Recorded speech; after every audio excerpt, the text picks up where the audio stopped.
ನಮಸ್ಕಾರ. ಮುಖ್ಯಾಂಶಗಳು. 2021ರ ವೇಳೆಗೆ ಮಾನವ ಸಹಿತ ಗಗನಯಾನ, ಇಸ್ರೋದಿಂದ ಸಕಲ ಸಿದ್ಧತೆ, ಅಧ್ಯಕ್ಷ ಡಾ ಕೆ ಶಿವನ್. ಭಾರತ ಜಪಾನ್ನೊಂದಿಗೆ ಅತ್ಯಾಧುನಿಕ ಏಕಗವಾಕ್ಷಿ ಯೋಜನೆ ಅಭಿವೃದ್ಧಿಗೆ ಕೇಂದ್ರ ಸಚಿವ ಸಂಪುಟ ಸಮ್ಮತಿ.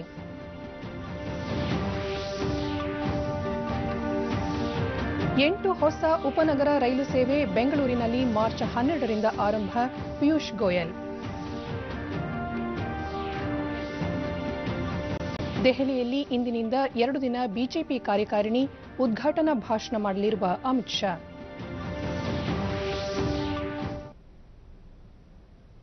ವಾರ್ತೆಗಳ ವಿವರ. ಭಾರತೀಯ ಬಾಹ್ಯಾಕಾಶ ಸಂಸ್ಥೆ ಇಸ್ರೋದ ಮಹತ್ವಾಕಾಂಕ್ಷೆಯ ಮಾನವ ಸಹಿತ ಗಗನಯಾನ ಕಾರ್ಯಕ್ರಮಕ್ಕಾಗಿ ನೂತನ ಕೇಂದ್ರವನ್ನು ಪ್ರಾರಂಭಿಸಲಾಗುವುದು ಎಂದು ಇಸ್ರೋ ಅಧ್ಯಕ್ಷ ಕೆ ಶಿವನ್ ಬೆಂಗಳೂರಿನಲ್ಲಿಂದು ತಿಳಿಸಿದ್ದಾರೆ. ಸುದ್ದಿಗೋಷ್ಠಿಯಲ್ಲಿ ಅವರು ಗಗನಯಾನ 2020ರ ಅಭಿಯಾನಕ್ಕಾಗಿ ತಾಂತ್ರಿಕ ಅಭಿವೃದ್ಧಿ ಕೈಗೊಳ್ಳಲು ಇಸ್ರೋ ಈ ವರ್ಷ ಹಣ ಹಾಗೂ ಸಮಯವನ್ನು ವಿನಿಯೋಗಿಸಲು ತೀರ್ಮಾನಿಸಿದೆ. ಮಾನವ ಸಹಿತ ಅಭಿಯಾನದಲ್ಲಿ ವ್ಯೋಮಯಾನಿಗಳು 7 ದಿನಗಳ ಕಾಲ ಅಂತರಿಕ್ಷದಲ್ಲಿ ನೆಲೆಸಲಿದ್ದಾರೆ ಎಂದು ತಿಳಿಸಿದರು. ಇಸ್ರೋ ಉನ್ನತಿ ಎಂಬ ಹೊಸ ಯೋಜನೆಗೆ ಚಾಲನೆ ನೀಡುತ್ತಿದ್ದು, ಈ ಕಾರ್ಯಕ್ರಮದಡಿ 45 ರಾಷ್ಟ್ರಗಳು ಇಸ್ರೋಗೆ ಆಗಮಿಸಿ 8 ವಾರಗಳ ನ್ಯಾನೋ ಉಪಗ್ರಹ ಅಭಿವೃದ್ಧಿ ನಿರ್ಮಾಣದಲ್ಲಿ ಭಾಗಿಯಾಗಬಹುದಾಗಿದೆ. ಈ ಕಾರ್ಯಕ್ರಮವನ್ನು ಕೇಂದ್ರ ಬಾಹ್ಯಾಕಾಶ ಖಾತೆ ರಾಜ್ಯ ಸಚಿವ ಡಾ ಜಿತೇಂದ್ರ ಸಿಂಗ್ ಈ ತಿಂಗಳ 17ರಂದು ಉದ್ಘಾಟಿಸಲಿದ್ದು, ಇದು ಜಾಗತಿಕವಾಗಿ ಒಪ್ಪಿತವಾದ ಕಾರ್ಯಕ್ರಮವಾಗಿದೆ ಎಂದರು.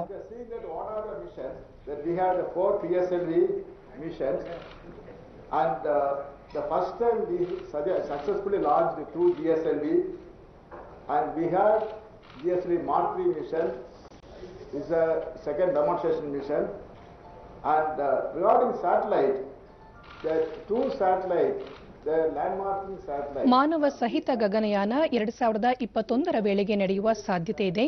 ಪ್ರಾಥಮಿಕ ತರಬೇತಿ ಭಾರತದಲ್ಲಿ ನಡೆಯಲಿದ್ದು, ಉನ್ನತ ತರಬೇತಿ ರಷ್ಯಾದಲ್ಲಿ ನಡೆಯಲಿದೆ ಎಂದರು. ಚಂದ್ರಯಾನ 2 ಅಭಿಯಾನ ಏಪ್ರಿಲ್ ಮಧ್ಯಭಾಗದಲ್ಲಿ ನಡೆಯಲಿದ್ದು, ನಿಗದಿತ ಸಮಯದಲ್ಲೇ ಪೂರ್ಣಗೊಳ್ಳಲಿದೆ ಎಂದರು. ಯುವಜನರಲ್ಲಿ ಬಾಹ್ಯಾಕಾಶ ಜಾಗೃತಿಗಾಗಿ ವಿದ್ಯಾರ್ಥಿಗಳೊಂದಿಗೆ ಸಂವಾದವನ್ನು ಇಸ್ರೋ ನಡೆಸುತ್ತಿದ್ದು, ಈಗಾಗಲೇ 1 ವರ್ಷದ ಮೊದಲ ದಿನ ಒಂದು ಕಾರ್ಯಕ್ರಮ ನಡೆದಿದ್ದು, 2ನೇ ಕಾರ್ಯಕ್ರಮ ಕೊಚ್ಚಿನ್ನಲ್ಲಿ ಬರುವ 20ರಂದು ನಡೆಯಲಿದೆ ಎಂದರು. The first of that kind is going to happen 17th of this month for Honorable Minister of State for Space. Dr. Jitendra Singh is going to inaugurate this program on 17th. This we initiated one new program which is globally accepted by everybody. All of us are aware the major approval we got last year was Gaganyaan program for the ISRO.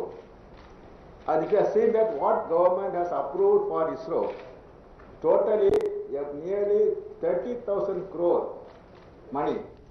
ಗಗನಯಾನ್ಗೆ ಕೇಂದ್ರ ಸರ್ಕಾರದ ಅನುಮೋದನೆ ದೊರೆತಿದ್ದು, ಇದು ಮಹತ್ವದ ವಿಚಾರವಾಗಿದೆ.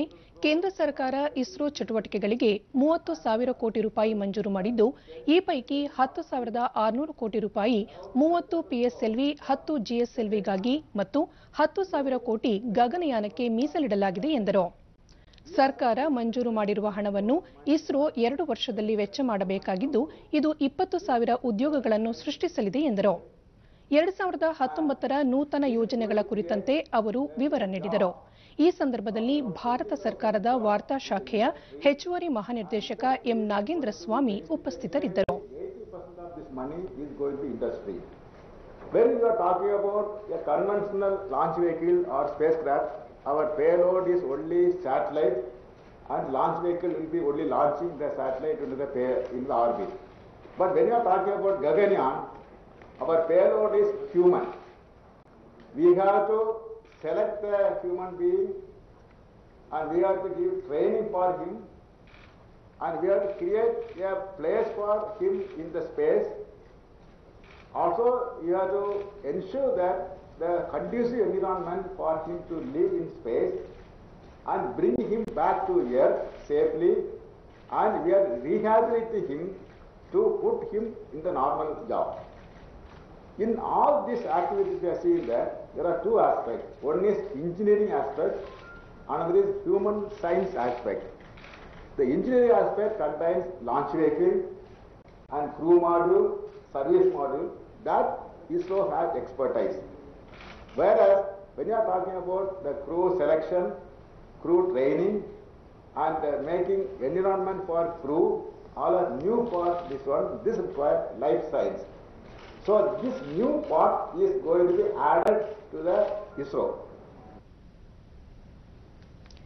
ತ್ರಿವಳಿ ತಲಾಖನ್ನು ಅಪರಾಧವೆಂದು ಪರಿಗಣಿಸುವ ಸುಗ್ರೀವಾಜ್ಞೆಯನ್ನು ಮತ್ತೆ ಜಾರಿಗೊಳಿಸುವ ಪ್ರಸ್ತಾವಕ್ಕೆ ಕೇಂದ್ರ ಸಂಪುಟ ಒಪ್ಪಿಗೆ ನೀಡಿದೆ. ಪ್ರಧಾನಿ ನರೇಂದ್ರ ಮೋದಿ ಅಧ್ಯಕ್ಷತೆಯಲ್ಲಿ ಕಳೆದ ರಾತ್ರಿ ನಡೆದ ಸಚಿವ ಸಂಪುಟ ಸಭೆಯಲ್ಲಿ ಈ ತೀರ್ಮಾನ ಕೈಗೊಳ್ಳಲಾಗಿದೆ. ತ್ರಿವಳಿ ತಲಾಖನ್ನು ಅಕ್ರಮ ಎಂದು ಸಾರುವ ಜೊತೆಗೆ ಅಂತಹ ಪದ್ಧತಿಯನ್ನು ಪಾಲಿಸುವವರನ್ನು 3 ವರ್ಷಗಳವರೆಗೆ ಜೈಲು ಶಿಕ್ಷೆ ನೀಡುವ ಅಂಶ ಒಳಗೊಂಡಿದೆ. ಅಲ್ಲದೆ ಭಾರತೀಯ ವೈದ್ಯಕೀಯ ಮಂಡಳಿಯನ್ನು ನಡೆಸಲು ರಚಿಸಲಾಗಿರುವ ಸಮಿತಿಯನ್ನು ಮುಂದುವರಿಸುವ ಕುರಿತಾದ ಸುಗ್ರೀವಾಜ್ಞೆಯನ್ನು ಪುನರ್ ಜಾರಿಗೊಳಿಸಲು ಸಂಪುಟ ಸಮ್ಮತಿ ನೀಡಿದೆ.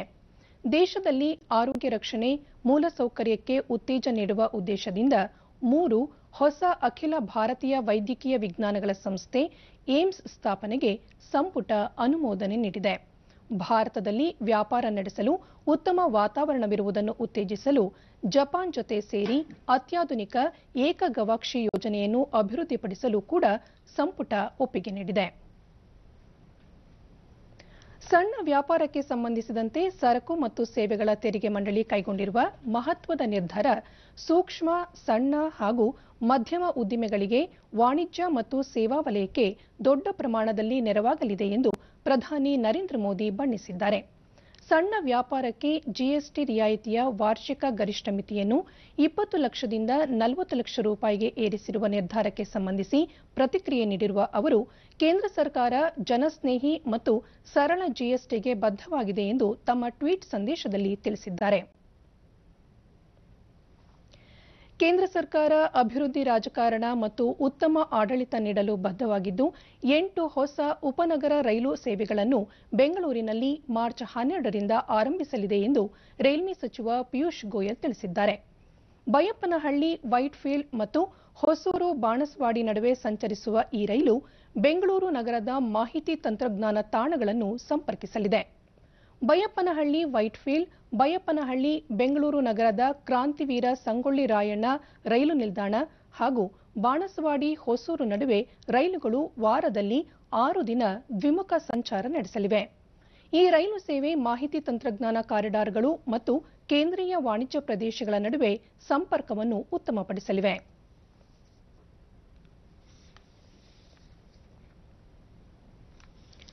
ಮುಂದಿನ ಶೈಕ್ಷಣಿಕ ವರ್ಷ ಆರಂಭದ ವೇಳೆ ವಿದ್ಯಾರ್ಥಿಗಳಿಗೆ ಶಾಲಾ ಸಮವಸ್ತ್ರ ಪೂರೈಸಲು ರಾಜ್ಯ ಸಚಿವ ಸಂಪುಟ ನಿರ್ಧರಿಸಿದ್ದು, 1ರಿಂದ 10ನೇ ತರಗತಿವರೆಗಿನ ಒಟ್ಟು 44.57 ಲಕ್ಷ ಮಕ್ಕಳಿಗೆ ಶಾಲಾ ಸಮವಸ್ತ್ರ ಪೂರೈಕೆ ಸಂಬಂಧ ಟೆಂಡರ್ ಪ್ರಕ್ರಿಯೆ ಆರಂಭಿಸಲು ಅನುಮೋದನೆ ನೀಡಿದೆ. ಮುಖ್ಯಮಂತ್ರಿ ಎಚ್ಡಿ ಕುಮಾರಸ್ವಾಮಿ ಅಧ್ಯಕ್ಷತೆಯಲ್ಲಿ ಬೆಂಗಳೂರಿನಲ್ಲಿ ನಿನ್ನೆ ನಡೆದ ಸಚಿವ ಸಂಪುಟ ಸಭೆಯಲ್ಲಿ ಈ ನಿರ್ಧಾರ ಕೈಗೊಂಡಿದ್ದು, ಶಿಕ್ಷಕರ ವರ್ಗಾವಣೆಗೆ ಸಂಬಂಧಿಸಿದಂತೆ ನಾನಾ ವೃಂದಗಳ ವಲಯಗಳ ವರ್ಗಾವಣೆ ಸೇವಾ ಅವಧಿಯನ್ನು 5 ವರ್ಷಗಳಿಂದ 3 ವರ್ಷಗಳಿಗೆ ಇಳಿಸುವುದು ಹಾಗೂ ಕಡ್ಡಾಯ ವರ್ಗಾವಣೆಯಿಂದ ಕೆಲವೊಂದು ಪ್ರಕರಣಗಳಲ್ಲಿ ವಿನಾಯಿತಿ ನೀಡುವ ತೀರ್ಮಾನವನ್ನು ಕೈಗೊಂಡಿದೆ. ಸಭೆ ನಂತರ ವಿವರ ನೀಡಿದ ಸಚಿವ ಬಂಡೆಪ್ಪ ಕಾಶೆಂಪೂರ್, ಶಿಕ್ಷಕರ ವರ್ಗಾವಣೆ ಸಮಸ್ಯೆ ತಗ್ಗಿಸುವ ಉದ್ದೇಶದಿಂದ ಕರ್ನಾಟಕ ರಾಜ್ಯ ಸಿವಿಲ್ ಸೇವೆಗಳ ತಿದ್ದುಪಡಿ ವಿಧೇಯಕ 2018 ಬೆಳಗಾವಿ ಅಧಿವೇಶನದಲ್ಲಿ ಮಂಡಿಸಲಾಗಿತ್ತಾದರೂ ವಿಧೇಯಕಕ್ಕೆ ಇನ್ನೂ ಅನುಮೋದನೆ ದೊರೆತಿಲ್ಲ. ಹೀಗಾಗಿ ಈ ತೀರ್ಮಾನ ಕೈಗೊಳ್ಳಲಾಗಿದೆ ಎಂದು ತಿಳಿಸಿದರು.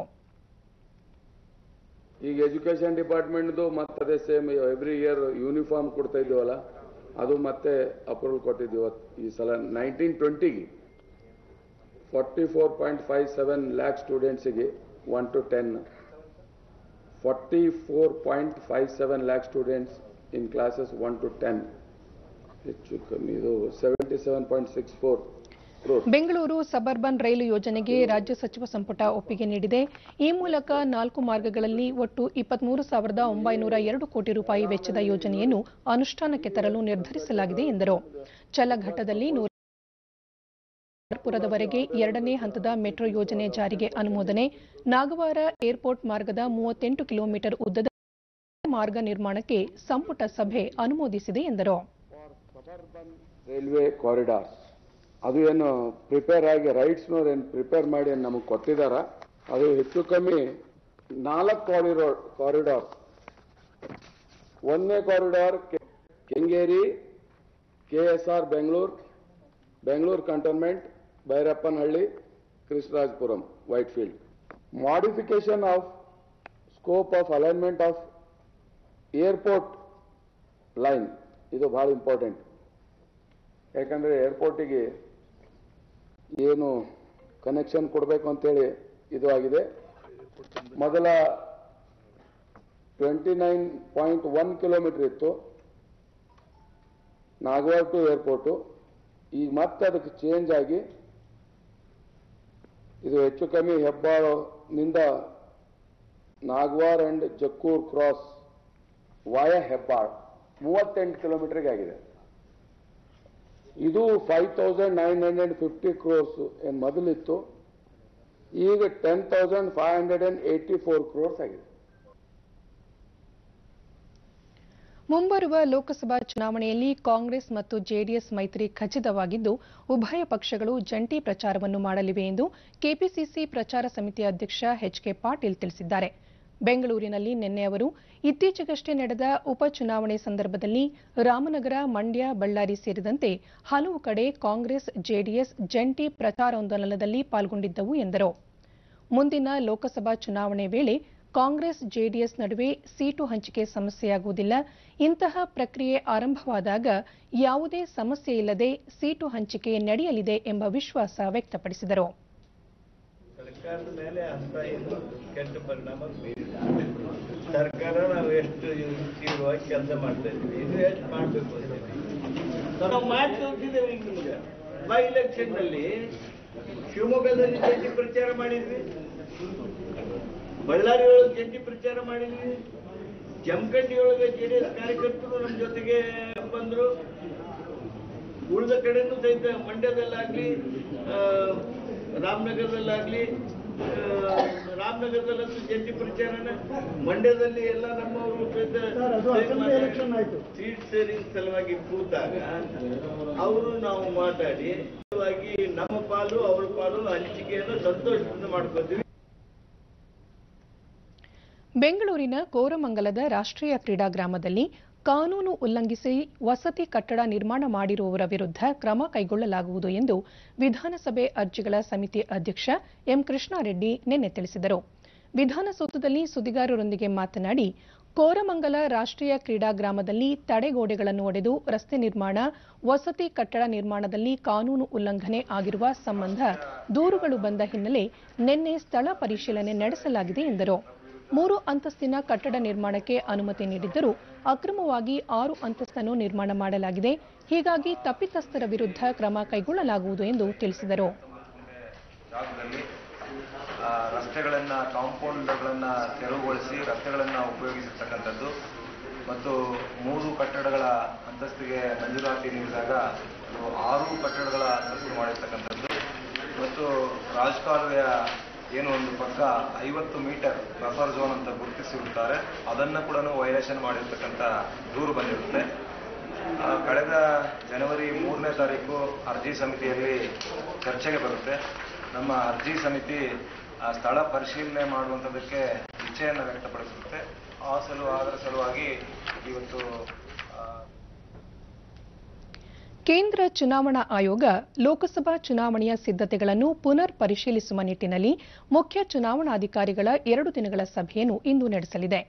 ಸಭೆಯಲ್ಲಿ ಚುನಾವಣೆಗೆ ಸಂಬಂಧಿಸಿದಂತೆ ಪ್ರಮುಖ ತಯಾರಿಗಳ ಬಗ್ಗೆ ಚರ್ಚೆ ನಡೆಯಲಿದೆ. ಚುನಾವಣಾ ಕರ್ತವ್ಯಗಳ ರೂಪುರೇಷೆ, ವಿವಿಪ್ಯಾಟ್, ವಿದ್ಯುನ್ಮಾನ ಮತಯಂತ್ರಗಳ ಕುರಿತಂತೆ ಚರ್ಚೆ ನಡೆಸಲಿದೆ. ಅಲ್ಲದೆ ಮತದಾನದ ವೇಳೆ ಹಿರಿಯ ನಾಗರಿಕರು ಮತ್ತು ದಿವ್ಯಾಂಗರಿಗೆ ಅನುಕೂಲ ಕಲ್ಪಿಸುವ ನಿಟ್ಟಿನಲ್ಲಿ ಮೂಲಸೌಕರ್ಯ ಒದಗಿಸುವ ಕುರಿತಂತೆ ಆಯೋಗ ಸಭೆಯಲ್ಲಿ ಚರ್ಚಿಸಲಿದೆ. ಮುಂಬರುವ ಸಾರ್ವತ್ರಿಕ ಲೋಕಸಭಾ ಚುನಾವಣೆ ಹಿನ್ನೆಲೆಯಲ್ಲಿ 2 ದಿನಗಳ ಬಿಜೆಪಿ ರಾಷ್ಟ್ರೀಯ ಕಾರ್ಯಕಾರಿಣಿ ದೆಹಲಿಯ ರಾಮಲೀಲಾ ಮೈದಾನದಲ್ಲಿ ಇಂದಿನಿಂದ ಆರಂಭವಾಗಲಿದೆ. ಇಂದು ಸಮ್ಮೇಳನದ ಉದ್ಘಾಟನಾ ಭಾಷಣವನ್ನು ಪಕ್ಷದ ರಾಷ್ಟ್ರೀಯ ಅಧ್ಯಕ್ಷ ಅಮಿತ್ ಶಾ ಮಾಡಲಿದ್ದು, ಪಕ್ಷದ ಪದಾಧಿಕಾರಿಗಳು ಹಾಗೂ ಮುಖಂಡರನ್ನು ಉದ್ದೇಶಿಸಿ ನಾಳೆ ಸಮಾರೋಪ ಭಾಷಣವನ್ನು ಪ್ರಧಾನಿ ನರೇಂದ್ರ ಮೋದಿ ಮಾಡಲಿದ್ದಾರೆ. ದೇಶದ ನಾನಾ ಭಾಗಗಳ ಸುಮಾರು 12,000 ಪ್ರತಿನಿಧಿಗಳು ಭಾಗವಹಿಸಲಿದ್ದಾರೆ. ಕಾರ್ಯಕಾರಿಣಿಯಲ್ಲಿ ಕೇಂದ್ರದ ಸಚಿವರು, ಸಂಸದರು, ವಿಧಾನಸಭೆ, ವಿಧಾನ ಪರಿಷತ್ತಿನ ಸದಸ್ಯರು, ಪಕ್ಷದ ಜಿಲ್ಲಾ ಘಟಕಗಳ ಮುಖ್ಯಸ್ಥರು ಹಾಗೂ ಪದಾಧಿಕಾರಿಗಳು ಪಾಲ್ಗೊಳ್ಳಲಿದ್ದಾರೆ. ಮಧ್ಯಪ್ರದೇಶ, ಛತ್ತೀಸ್ಗಢ ಮತ್ತು ರಾಜಸ್ಥಾನದ ಮಾಜಿ ಮುಖ್ಯಮಂತ್ರಿಗಳಾದ ಶಿವರಾಜ್ ಸಿಂಗ್ ಚೌಹಾಣ್, ರಮಣ್ ಸಿಂಗ್ ಮತ್ತು ವಸುಂಧರಾ ರಾಜೆ ಅವರನ್ನು ಬಿಜೆಪಿ ರಾಷ್ಟ್ರೀಯ ಉಪಾಧ್ಯಕ್ಷರನ್ನಾಗಿ ನೇಮಕ ಮಾಡಲಾಗಿದೆ. ಬಿಜೆಪಿ ರಾಷ್ಟ್ರೀಯ ಅಧ್ಯಕ್ಷ ಅಮಿತ್ ಶಾ ಅವರು ಮಾಡಿರುವ ನೇಮಕಾತಿಯನ್ನು ನಿನ್ನೆ ಬಿಜೆಪಿ ರಾಷ್ಟ್ರೀಯ ಪ್ರಧಾನ ಕಾರ್ಯದರ್ಶಿ ಅರುಣ್ ಸಿಂಗ್ ಹೇಳಿದ್ದಾರೆ. ಕೇಂದ್ರೀಯ ತನಿಖಾ ಸಂಸ್ಥೆ ಸಿಬಿಐ ನಿರ್ದೇಶಕ ಸ್ಥಾನದಿಂದ ಅಲೋಕ್ ವರ್ಮಾ ಅವರನ್ನು ವರ್ಗಾವಣೆ ಮಾಡಲಾಗಿದೆ. ಪ್ರಧಾನಿ ನರೇಂದ್ರ ಮೋದಿ, ಲೋಕಸಭೆಯಲ್ಲಿ ಕಾಂಗ್ರೆಸ್ ಪಕ್ಷದ ಸಂಸದೀಯ ನಾಯಕ ಮಲ್ಲಿಕಾರ್ಜುನ ಖರ್ಗೆ ಮತ್ತು ಸುಪ್ರೀಂ ಕೋರ್ಟ್ ನ್ಯಾಯಮೂರ್ತಿ ಎಕೆ ಸಿಕ್ರಿ ನೇತೃತ್ವದ ಡಿಎಸ್ಪಿಇ ಆಯ್ಕೆ ಸಮಿತಿ ಈ ನಿರ್ಧಾರ ಕೈಗೊಂಡಿದೆ. ವರ್ಮಾ ವಿರುದ್ಧ ಆರೋಪಗಳು ಮೇಲ್ನೋಟಕ್ಕೆ ಸಾಬೀತಾಗಿರುವ ಹಿನ್ನೆಲೆಯಲ್ಲಿ ಅವರನ್ನು ವರ್ಗಾಯಿಸಲು ನಿರ್ಧರಿಸಲಾಗಿದೆ. ದೇಶದ ಎರಡನೇ ಮಾಜಿ ಪ್ರಧಾನಿ ಹಾಗೂ ಜನಪ್ರಿಯ ನಾಯಕ ಭಾರತ ರತ್ನ ಲಾಲ್ ಬಹದ್ದೂರ್ ಶಾಸ್ತ್ರಿ ಅವರ 53ನೇ ಪುಣ್ಯತಿಥಿ ಇಂದು. ಪ್ರತಿ ವರ್ಷ ಜನವರಿ 11ರಂದು ದೇಶಾದ್ಯಂತ ಶಾಸ್ತ್ರಿ ಅವರ ಪುಣ್ಯಸ್ಮರಣೆ ಕಾರ್ಯಕ್ರಮಗಳು ಜರುಗುತ್ತವೆ. ಶಾಸ್ತ್ರಿ ಅವರು ಉತ್ತರ ಪ್ರದೇಶದ ವಾರಾಣಸಿ ಜಿಲ್ಲೆಯ ಮೊಘಲ್ ಸರಾಯ್ನಲ್ಲಿ 1904 ಅಕ್ಟೋಬರ್ 2ರಂದು ಜನಿಸಿದರು. ಗಾಂಧಿ ಜಯಂತಿ ದಿನದಂದೇ ಶಾಸ್ತ್ರಿ ಅವರ ಜನ್ಮ ದಿನಾಚರಣೆ ಆಚರಿಸಲಾಗುತ್ತದೆ. ಲಾಲ್ ಬಹದ್ದೂರ್ ಶಾಸ್ತ್ರಿ ಗಾಂಧಿ ಅವರ ತತ್ವಗಳಲ್ಲಿ ನಂಬಿಕೆ ಇಟ್ಟ ಸ್ವಾತಂತ್ರ್ಯ ಸೇನಾನಿಯಾಗಿದ್ದರು. ಅವರು ದೇಶ ಕಂಡ ಸರಳ, ಸಜ್ಜನ ಹಾಗೂ ಅತ್ಯುತ್ತಮ ಪ್ರಧಾನಿಯೂ ಹೌದು. ಉಜ್ಬೇಕಿಸ್ತಾನದ ತಾಷ್ಕೆಂಟ್ನಲ್ಲಿ ಜನವರಿ 11, 1966ರಲ್ಲಿ ಶಾಸ್ತ್ರಿ ಅಕಾಲಿಕವಾಗಿ ಸಾವನ್ನಪ್ಪಿದ್ದರು. ಕೇಂದ್ರ ಸಚಿವ ರವಿಶಂಕರ್ ಪ್ರಸಾದ್ ಲಾಲ್ ಬಹದ್ದೂರ್ ಶಾಸ್ತ್ರಿ ಅವರು ಜನಪ್ರಿಯ ಜನನಾಯಕರಾಗಿದ್ದರು ಎಂದು ಟ್ವೀಟ್ ಸಂದೇಶದಲ್ಲಿ ಸ್ಮರಿಸಿದ್ದಾರೆ.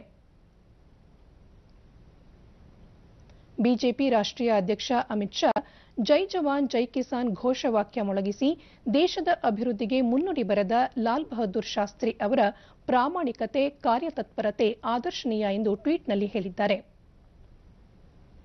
ಮುಖ್ಯಮಂತ್ರಿ ಎಚ್ಡಿ ಕುಮಾರಸ್ವಾಮಿ ಲಾಲ್ ಬಹದ್ದೂರ್ ಶಾಸ್ತ್ರಿ ಅವರ ಸರಳತನ, ಪ್ರಾಮಾಣಿಕತೆ, ಸಮಗ್ರತೆಗೆ ಹೆಸರಾಗಿದ್ದು ಅವರ ನಾಯಕತ್ವ ಕೌಶಲ್ಯ ಮತ್ತು ಬದ್ಧತೆ ಸ್ಫೂರ್ತಿದಾಯಕ ಎಂದು ಪ್ರಶಂಸಿಸಿದ್ದಾರೆ. ಜಲಸಂಪನ್ಮೂಲ ಸಚಿವ ಡಿಕೆ ಶಿವಕುಮಾರ್ ಶಾಸ್ತ್ರಿ ಅವರಿಗೆ ಯೋಧರು ಮತ್ತು ರೈತರ ಬಗ್ಗೆ ಇದ್ದ ಕಾಳಜಿ ಅನುಕರಣೀಯ ಎಂದು ಸ್ಮರಿಸಿದ್ದಾರೆ. ಅಭಿವೃದ್ಧಿಯಲ್ಲಿ ನಿಧಾನಗತಿಯಲ್ಲಿದ್ದ ದೇಶದ ಹಲವು ಜಿಲ್ಲೆಗಳು ಆಕಾಂಕ್ಷಿ ಜಿಲ್ಲಾ ಯೋಜನೆ ಜಾರಿಗೊಂಡ ನಂತರ ಕ್ಷಿಪ್ರ ಪ್ರಗತಿ ಸಾಧಿಸಿವೆ ಎಂದು ವಿದೇಶಾಂಗ ವ್ಯವಹಾರಗಳ ಖಾತೆ ರಾಜ್ಯ ಸಚಿವ ಜನರಲ್ ವಿಕೆ ಸಿಂಗ್ ಹೇಳಿದ್ದಾರೆ. ದೆಹಲಿಯಲ್ಲಿ ರೈಸಿನಾ ಮಾತುಕತೆ ವೇದಿಕೆಯಲ್ಲಿ ಮಾತನಾಡಿ, ಸಕಾರಾತ್ಮಕತೆಯನ್ನು ಉತ್ತೇಜಿಸುವುದರಿಂದ ಯಾವುದೇ ಗುರಿ ತಲುಪಲು ಸಾಧ್ಯ ಎಂಬುದಕ್ಕೆ ಆಕಾಂಕ್ಷಿ ಜಿಲ್ಲಾ ಕಾರ್ಯಕ್ರಮ ಉತ್ತಮ ಉದಾಹರಣೆಯಾಗಿದೆ ಎಂದರು. You chose people from the bureaucracy to go out there and see as to how they can raise it. And let me tell you, those aspirational districts have made tremendous progress. So it is when you lay down targets, when you motivate people, when you think big, when you ensure that everybody moves on the same path with you, you will achieve the targets that you've laid for yourself. ದೇಶದಲ್ಲೇ ಸ್ವಚ್ಛ ನಗರಿ ಎಂಬ ಬಿರುದು ಪಡೆದಿರುವ ಮೈಸೂರು 2019ರಲ್ಲೂ ಸ್ವಚ್ಛ ನಗರದ ಕಿರೀಟ ಮುಡಿಗೇರಿಸಿಕೊಳ್ಳುವ ನಿಟ್ಟಿನಲ್ಲಿ ನಗರ ಪಾಲಿಕೆ ಹಲವು ಕ್ರಮಗಳನ್ನು ಅಳವಡಿಸಿಕೊಳ್ಳಲು ಮುಂದಾಗಿದೆ. ಅರಮನೆ ನಗರಿಯ ಸ್ವಚ್ಛತೆಯ ಕುರಿತು ದೂರು ಪ್ರತಿಕ್ರಿಯೆಗಳನ್ನು ನೀಡುವ ಸ್ವಚ್ಛ ಸರ್ವೇಕ್ಷಣ್ ಮೊಬೈಲ್ ಆಪ್ ಬಗ್ಗೆ ಜನನಿಬಿಡ ಪ್ರದೇಶಗಳಲ್ಲಿ ಸಾರ್ವಜನಿಕರಲ್ಲಿ ಜಾಗೃತಿ ಮೂಡಿಸುವ ಕಾರ್ಯಗಳನ್ನು ಪಾಲಿಕೆ ಆಯೋಜಿಸುತ್ತಿದೆ. ಪಾಲಿಕೆ ಉಪ ಆಯುಕ್ತೆ ಬಿಎನ್ ವೀಣಾ, ನಗರದ ಸ್ವಚ್ಛತೆ ಕಾಪಾಡುವ ಉದ್ದೇಶದಿಂದ ಈ ಆಪ್ ಅನ್ನು ಆವಿಷ್ಕರಿಸಲಾಗಿದೆ. ಈ ಕುರಿತು ಮಾಲ್, ಥಿಯೇಟರ್, ಬಸ್ ನಿಲ್ದಾಣಗಳಲ್ಲಿ ಸಾರ್ವಜನಿಕರಿಗೆ ಕರಪತ್ರದ ಮೂಲಕ ಮಾಹಿತಿ ನೀಡುತ್ತಿದ್ದೇವೆ. ಆಪ್ ಮೂಲಕ ದೂರು ನೀಡಿದ ಕೆಲವೇ ಗಂಟೆಗಳಲ್ಲಿ ಸಮಸ್ಯೆ ಪರಿಹರಿಸಲು ಸೂಕ್ತ ಕ್ರಮ ಕೈಗೊಳ್ಳಲಾಗುತ್ತಿದೆ. ಮೈಸೂರು ಜನತೆ ಆಪ್ ಬಳಸುವ ಮೂಲಕ ನಗರದ ಸ್ವಚ್ಛತೆಗೆ ಕೊಡುಗೆ ನೀಡಬೇಕು ಎಂದರು. ನಮ್ಮ ಮೈಸೂರಿಗೆ ನಂಬರ್ 1 ಸಿಟಿ ತರಲಿಕ್ಕೆ ಪ್ರಯತ್ನ ಪಡಬೇಕಂತ ಅವರಿಗೆ ಸ್ವಚ್ಛತೆ ಬಗ್ಗೆ ಅವೇರ್ನೆಸ್ನ ಮೂಡಿಸ್ತಾ ಇದ್ದೀವಿ ನಾವು. ಆ ಪ್ರಕಾರ ಪಾಂಪ್ಲೆಟ್ಸ್ ಎಲ್ಲ ಮಾಡಿಸಿ ಅವರಿಗೆ ಯಾವ ರೀತಿ ಸ್ವಚ್ಛತೆ ಆ್ಯಪ್ ಡೌನ್ಲೋಡ್ ಮಾಡಬೇಕು ಮತ್ತು ಯಾವ ರೀತಿ ಅವರುಗಳು ನಮ್ಮ ಸ್ವಚ್ಛತೆ ದಿನನಿತ್ಯ ನಡೀತಾ ಇದೆ ಅದನ್ನು ತಿಳಿಸ್ಕೊಡ್ಬೇಕು. ಆ ಮೂಲಕ ಅವ್ರದ್ದು ಪವರ್, ಒಂದು ರೀತಿಯಲ್ಲಿ ಇದು ಪವರ್ ಅಂತಲೇ ಹೇಳ್ಬೋದು, ಅವರು ಕರೆಕ್ಟಾಗಿ ಸ್ವಚ್ಛತೆ ಆಗ್ತಾ ಇದೆಯಾ ಇಲ್ವಾ ಅನ್ನೋದನ್ನ ಪರಿಶೀಲನೆ ಮಾಡಿಕೊಂಡೇ ಆನ್ಸರ್ ಮಾಡೋ ಅಂಥ ಒಂದು ಕಾರ್ಯಕ್ರಮ ಆಗಿರೋದ್ರಿಂದ ಅದನ್ನು ಅವ್ರಿಗೆ ಜಾಗೃತಿ ಮೂಡಿಸುವಲ್ಲಿ ಮಾಲ್ಗಳು, ಸಿನಿಮಾ ಥಿಯೇಟರ್ಸು, ಮತ್ತು ಕಮರ್ಷಿಯಲ್ ಹಬ್ಸ್ ಬರ್ತಕ್ಕಂಥದ್ದು, KSRTC ಬಸ್ ಸ್ಟಾಪ್ಗಳು, ಇಂಥ ಕಡೆ ಎಲ್ಲೆಲ್ಲಿ ಪಬ್ಲಿಕ್ಸ್ ಜಾಸ್ತಿ ನಮಗೆ ಸಿಗ್ತಾ ಇದ್ದಾರೆ ಅಲ್ಲೆಲ್ಲ ನಾವು ಅವೇರ್ನೆಸ್ ಕಾರ್ಯಕ್ರಮವನ್ನು ಹಮ್ಮಿಕೊಂಡಿದ್ದೀವಿ. ಪೋಸ್ಟ್ ಯುವರ್ ಫಸ್ಟ್ ಕಂಪ್ಲೇಂಟ್ ಅಂತ ಬರುತ್ತೆ. ಪಾಲಿಕೆಯ ಪರಿಸರ ಅಧಿಕಾರಿ ಮೈತ್ರಿ, ಮೈಸೂರಿಗೆ ಸ್ವಚ್ಛ ನಗರ ಎಂಬ ಪ್ರಶಸ್ತಿ ಬರಬೇಕೆಂಬುದು ಇಲ್ಲಿನ ಎಲ್ಲ ನಿವಾಸಿಗಳ ಬಯಕೆ. ಅದರಂತೆ ನಾಗರಿಕರು ಆಪ್ ಬಳಸಿದರೆ ಪ್ರಶಸ್ತಿಗೆ ಇದು ಸಹ ಮಾನದಂಡವಾಗಲಿದೆ ಎಂದು ಮಾಹಿತಿ ನೀಡಿದರು. 8 ಕ್ಯಾಟಗರಿ ಇದೆ. ಸೊ 8 ಕ್ಯಾಟಗರಿಲಿ ನೀವು ಕಂಪ್ಲೇಂಟ್ ಪೋಸ್ಟ್ ಮಾಡ್ಬೋದು. ಅದಲ್ಲದೆ ಈಗ ಸಪೋಸ್ ಕಂಪ್ಲೇಂಟ್ಸ್ ಏನೂ ಇಲ್ಲ ಅಂತಂದ್ರೆ ಒಂದು ಫೀಡ್ಬ್ಯಾಕ್ ಅವ್ರು ಓಟಪ್ ಕೊಡ್ಬೋದು. ಅಂದ್ರೆ ಬೇರೆಯವ್ರು ಕಂಪ್ಲೇಂಟ್ ಮಾಡಿರೋದಕ್ಕೆ ಒಂದು ಓಟಪ್ ಕೊಟ್ಟರೆ you will become an active user. So this is about Swachhata app. ಹಿಂದೆ ಎಲ್ಲ ಸ್ವಚ್ಛತಾ ಆಪ್ ವಿದ್ಯಾರ್ಥಿನಿ ವಿದ್ಯಾ, ಆಪ್ ಬಳಸಿ ನಮ್ಮ ನಗರವನ್ನು ಸ್ವಚ್ಛವಾಗಿಡಲು ಅನುಕೂಲವಾಗುತ್ತದೆ. ಮೈಸೂರನ್ನು ಮೊದಲ ಸ್ಥಾನದಲ್ಲಿಡಲು ಎಲ್ಲರೂ ಕೈ ಜೋಡಿಸಿ ಎಂದರು. ಎಲ್ರಿಗೂ ಹೇಳಕ್ ಇಷ್ಟಪಡ್ತೀನಿ, ಎಲ್ರಿಗೂ ಮೈಸೂರು ಫಸ್ಟ್ ಅಲ್ಲಿರ್ಬೇಕಂದ್ರೆ ಎಲ್ರಿಗೂ ಆಸ್ ಯೂಶುವಲ್ ಇಷ್ಟ ಇದ್ದೇ ಇರುತ್ತೆ. ಸೊ ನೀವು ಕೂಡ ಮಾಡ್ಕೊಳ್ಳಿ ಎಲ್ಲರೂ ಅಂತ ಹೇಳಕ್ ಇಷ್ಟಪಡ್ತೀನಿ. ಹಾಗೆ ಕೂಡ ನಾನು ಡೌನ್ಲೋಡ್ ಮೈಸೂರು ನಿವಾಸಿ ಶ್ರುತಿ, ಕಳೆದ ವರ್ಷವೂ ಈ ಆಪ್ ಮೂಲಕ ದೂರು ನೀಡಿದ್ದೆ. ಕೆಲವೇ ಗಂಟೆಗಳಲ್ಲಿ ಕಸ ವಿಲೇವಾರಿ ಮಾಡಿದ್ದರು. ಈ ಬಾರಿಯೂ ಆಪ್ ಬಳಸುವ ಮೂಲಕ ಅಭಿಯಾನಕ್ಕೆ ಕೈಜೋಡಿಸುತ್ತೇನೆ ಎಂದು ತಿಳಿಸಿದರು. ಆತರ ನಾನು 3-4 ಇಶ್ಯೂಸ್ ನ ಎಸ್ಕಲೇಟ್ ಮಾಡಿದೆ. ಅದು ವಿತಿನ್ 1 ಡೇ ನಾನು ಕ್ಲಿಯರ್ ಆಯ್ತು. ಅಲ್ಲೆಲ್ಲ ಕಸನೆಲ್ಲ ತೆಗೆದು ಹಾಕಿದ್ರು. ಮತ್ತೆ ಕಾರ್ಪೊರೇಷನ್ ಬಂದ್ಬಿಟ್ಟು ಅದಕ್ಕೆ ತುಂಬಾ ಹೆಲ್ಪ್ ಮಾಡಿದ್ರು. ಈ ಸರಿನೂ ಕೂಡ ನನಗೆ ಆಪ್ ಡೌನ್ಲೋಡ್ ಮಾಡಿ ಅಂತ ರಿಕ್ವೆಸ್ಟ್ ಮಾಡ್ತಾ ಇದ್ದಾರೆ. ಕೂಡ ನಾನು ಹೇಳ್ತಾ ಇದ್ದೀನಿ ಡೌನ್ಲೋಡ್ ಮಾಡಿ, ಈ ಆ್ಯಪ್ನ ತುಂಬ ಹೆಲ್ಪ್ ಆಗುತ್ತೆ ಅಂತ. ಸೊ ನಾನು ಇದನ್ನು ಇಮಿಡಿಯೇಟಾಗಿ ಮಾಡಿ ಬ್ರೀಫ್ ಮಾಡಿ ನಮ್ಮ ಮೈಸೂರಲ್ಲಿ ನಾನು ಹುಟ್ಟಿ ಬೆಳೆದಿರೋದ್ರಿಂದ ಮೈಸೂರಲ್ಲಿ ನಂಬರ್ 1 ಸ್ವಚ್ಛತಾ ಭಾರತ್ ಅನ್ನೋದರಲ್ಲಿ ಮತ್ತೆ ಈ ರ್ಯಾಂಕಿಂಗ್ನ ತಗೊಳ್ಬೇಕು ಅನ್ನೋದಕ್ಕೆ ನಾನು ಹೆಲ್ಪ್ ಮಾಡ್ತೀನಿ. ವಾರ್ತಾ ಮತ್ತು ಪ್ರಸಾರ ಸಚಿವಾಲಯದ ಕ್ಷೇತ್ರ ಜನಸಂಪರ್ಕ ಕಾರ್ಯಾಲಯ, ತುಮಕೂರು ಮಹಾನಗರ ಪಾಲಿಕೆ ಹಾಗೂ ಇತರ ಇಲಾಖೆಗಳ ಸಂಯುಕ್ತಾಶ್ರಯದಲ್ಲಿ ಆಯೋಜಿಸಿದ್ದ ಸ್ವಚ್ಛ ಭಾರತ ಅಭಿಯಾನ ಜಾಗೃತಿ ಜಾಥಾಕ್ಕೆ ಸಂಸದ ಎಸ್ಪಿ ಮುದ್ದಹನುಮೇಗೌಡ ಹಸಿರು ನಿಶಾನೆ ತೋರಿದರು.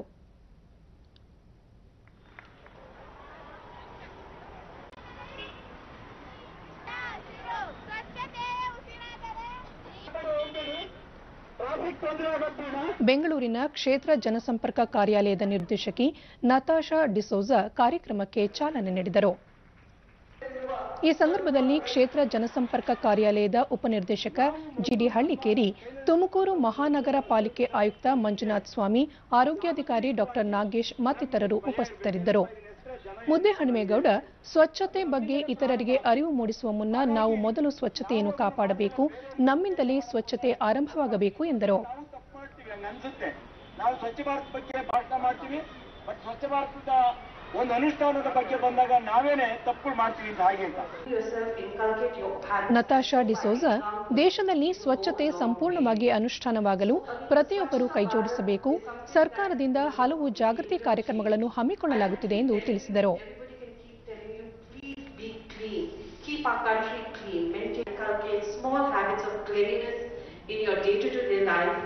And also be the person who can tell your other friends, your family, that please keep our country clean, keep our surroundings clean. ಭಾರತದ ಬಹುತೇಕ ಕಡೆಗಳಲ್ಲಿ ಶೀತ ವಾತಾವರಣ ನಿರ್ಮಾಣವಾಗಿದೆ. ಹಿಮಾಚಲ ಪ್ರದೇಶದಲ್ಲಿ ಶಿಮ್ಲಾಗಿಂತಲೂ ಹೆಚ್ಚಿನ ಶೀತ ವಾತಾವರಣ ಉನಾ ಜಿಲ್ಲೆಯಲ್ಲಿ ನಿನ್ನೆ ನಿರ್ಮಾಣವಾಗಿತ್ತು. ಹಿಮಾಚಲ ಪ್ರದೇಶದ ರಾಜಧಾನಿಯಲ್ಲಿ ಗರಿಷ್ಠ ತಾಪಮಾನ 3.7 ಡಿಗ್ರಿ ಸೆಲ್ಸಿಯಸ್ ದಾಖಲಾಗಿದ್ದರೆ ಉನಾದಲ್ಲಿ 2.5 ಡಿಗ್ರಿ ಸೆಲ್ಸಿಯಸ್ ಇತ್ತೆಂದು ಹವಾಮಾನ ಇಲಾಖೆ ಹೇಳಿದೆ. ಮನಾಲಿಯಲ್ಲಿ ಕೊರೆಯುವ ಚಳಿ ಇದ್ದು ರಾಜ್ಯದಲ್ಲಿ ಮಳೆ ಹಾಗೂ ಹಿಮವರ್ಷವಾಗುವ ಸಾಧ್ಯತೆ ಇದೆ ಎಂದು ಇಲಾಖೆ ಮುನ್ಸೂಚನೆ ನೀಡಿದೆ. ಜಮ್ಮು ಕಾಶ್ಮೀರ ರಾಜ್ಯದ ಬಹುತೇಕ ಕಡೆಗಳಲ್ಲಿ ಗರಿಷ್ಠ ತಾಪಮಾನ ಸಾಮಾನ್ಯಕ್ಕಿಂತ ಕೆಳಗಿಳಿದಿದೆ. ಪಂಜಾಬ್, ಹರಿಯಾಣ, ದೆಹಲಿಯಲ್ಲಿ ತೀವ್ರ ಚಳಿ ವಾತಾವರಣ ಸೃಷ್ಟಿಯಾಗಿದೆ. ದಕ್ಷಿಣ ಭಾರತದ ತೆಲಂಗಾಣದ ಹಲವೆಡೆ ನಡುಗುವ ಚಳಿ ಇತ್ತು. ಉತ್ತರ ಮತ್ತು ಈಶಾನ್ಯ ಭಾರತದ ಪ್ರಭಾವದಿಂದಾಗಿ ಕೊರೆಯುವ ಚಳಿಯ ವಾತಾವರಣ ನಿರ್ಮಾಣವಾಗಿದೆ. ಈ ಪರಿಸ್ಥಿತಿ ಇನ್ನೂ 15 ದಿನಗಳ ಕಾಲ ಮುಂದುವರಿಯುವ ಸಾಧ್ಯತೆ ಇದೆ ಎಂದು ಹವಾಮಾನ ಇಲಾಖೆ ತಿಳಿಸಿದೆ. ರೈಲ್ವೆ ಇಲಾಖೆಯ ವಿವಿಧ ವಲಯಗಳ ಆಶ್ರಯದಲ್ಲಿ ಬೆಂಗಳೂರಿನ ರೈಲು ಗಾಲಿ ಕಾರ್ಖಾನೆ ಕ್ರೀಡಾಂಗಣದಲ್ಲಿ 68ನೇ ಅಖಿಲ ಭಾರತ ಅಂತರ್ ರೈಲ್ವೆ ಕಬಡ್ಡಿ ಕ್ರೀಡಾಕೂಟದ ಅಂತಿಮ ಪಂದ್ಯಾವಳಿ ನಿನ್ನೆ ನಡೆಯಿತು. ಪಂದ್ಯದಲ್ಲಿ ದಕ್ಷಿಣ ಕೇಂದ್ರ ರೈಲ್ವೆ ವಿಭಾಗದ ಪುರುಷರ ತಂಡ ಹಾಗೂ ಉತ್ತರ ರೈಲ್ವೆ ವಿಭಾಗದ ತಂಡಗಳು ಪ್ರಥಮ ಸ್ಥಾನ ಪಡೆದು ಗೆಲುವಿನ ನಗೆ ಬೀರಿದವು. ಫೈನಲ್ ಪಂದ್ಯದಲ್ಲಿ ದಕ್ಷಿಣ ಕೇಂದ್ರ ರೈಲ್ವೆ ವಿಭಾಗ 49 ಪಾಯಿಂಟ್ಸ್ ಪಡೆಯುವ ಮೂಲಕ ಪ್ರಶಸ್ತಿ ಮುಡಿಗೇರಿಸಿಕೊಂಡಿತು.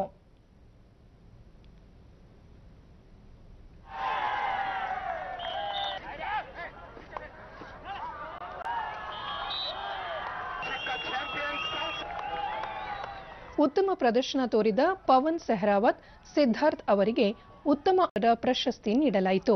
3 ದಿನಗಳ ಕಾಲ ನಡೆದ ಪಂದ್ಯಾವಳಿಯಲ್ಲಿ ರೈಲ್ವೆ ವಲಯಗಳ 16 ತಂಡಗಳ ಪೈಕಿ 30 ಕಬಡ್ಡಿ ಆಟಗಾರರು ಭಾಗವಹಿಸಿದ್ದರು.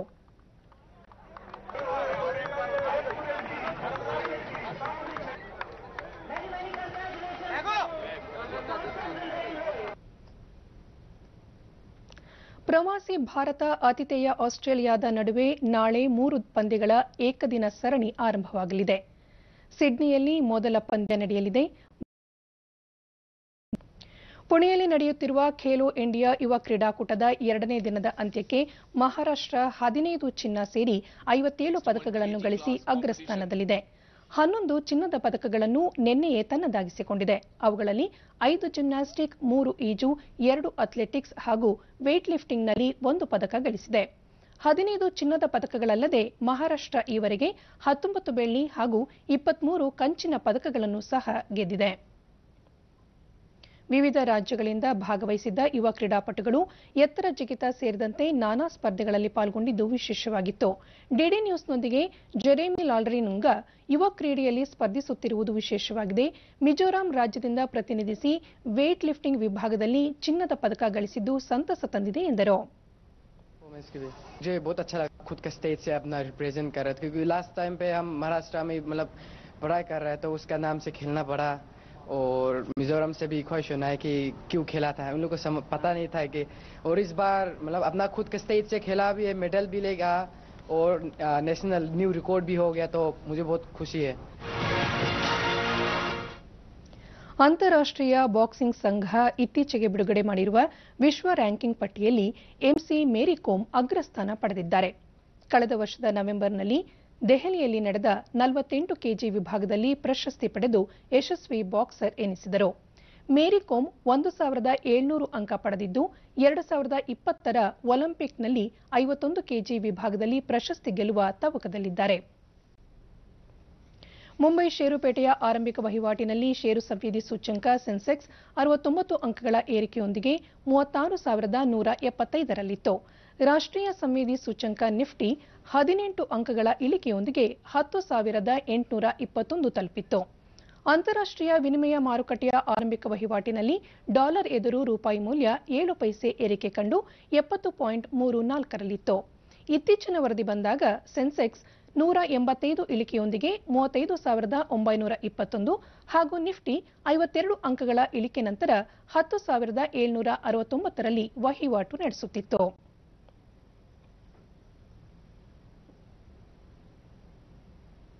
ಕೊನೆಯಲ್ಲಿ ಮತ್ತೊಮ್ಮೆ ಮುಖ್ಯಾಂಶಗಳು.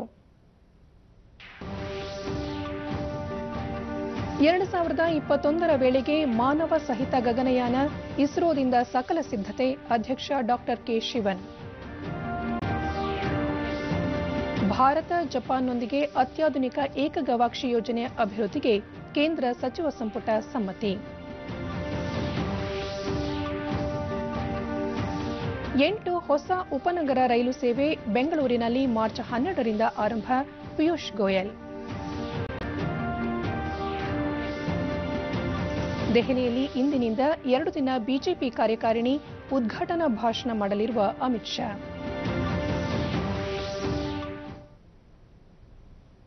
ನಮ್ಮ ಮುಂದಿನ ವಾರ್ತಾ ಪ್ರಸಾರ ಸಂಜೆ 7 ಗಂಟೆಗೆ ಚಂದನದಲ್ಲಿ. ನಮಸ್ಕಾರ.